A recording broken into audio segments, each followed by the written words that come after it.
महाराष्ट्र में विधानसभा चुनाव से पहले सियासी बयानबाजी का दौर तेज हो गया है। सियासत के दंगल में इस बार उद्धव ठाकरे ने सीधे अमित शाह और बीजेपी पर बड़ा हमला किया। पुणे में एक रैली के दौरान उद्धव ठाकरे ने बीजेपी पर पावर जिहाद करने का आरोप लगाया, जिसका मतलब कि बीजेपी सत्ता में रहने के लिए राजनीतिक दलों में फूट डाल रही है। इस दौरान उद्धव ठाकरे ने अमित शाह को भी घेर लिया और उन्हें अफगानिस्तान में दुर्रानी साम्राज्य के संस्थापक अहमद शाह अब्दाली का राजनीतिक वंशज बता दिया। अहमद शाह अब्दालीचा राजकीय वंशज अमित शाह, अहमद शाह अब्दाली, तो पण शाहच होता, तो अहमद शाह होता, हे अमित शाह आहेत।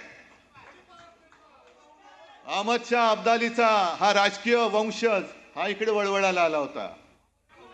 आम्हाला हिंदुत्व शिकवतोय। अरे नवाज शरीफचा केक खाणारी अवलाद तुमच्याकडनं आम्ही हिंदुत्व शिकायचं। अमित शाह को अहमद शाह अब्दाली का वंशज बताने के पीछे वजह थी कि मराठों को पहुंच रहे नुकसान की, क्योंकि अहमद शाह अब्दाली ने 14 जनवरी 1761 को पानीपत की तीसरी जंग में लाखों मराठों का कत्ल कर जंग जीती थी।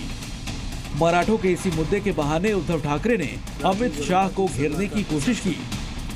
अमित शाह पर प्रहार हुआ तो बीजेपी नेताओं की फौज भी उद्धव ठाकरे पर हमला करने में जुट गई।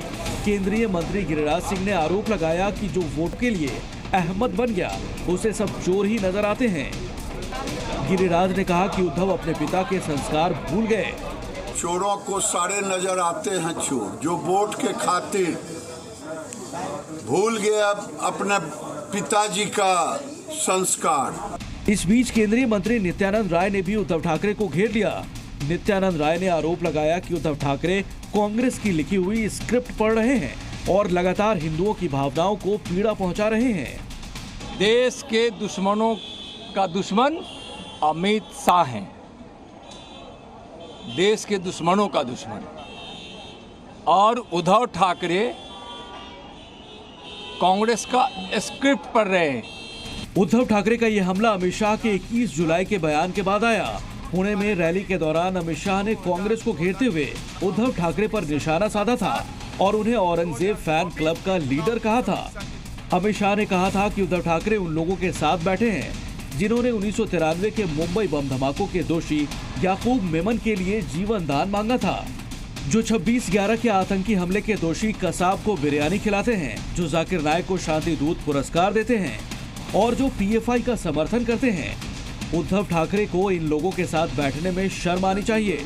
अमित शाह के इस बयान के बाद उद्धव ने भी अमित शाह पर पलटवार करते हुए उन्हें अहमद शाह अब्दाली का राजनीतिक वंशज बता दिया। ब्यूरो रिपोर्ट, जी मीडिया। जी न्यूज़।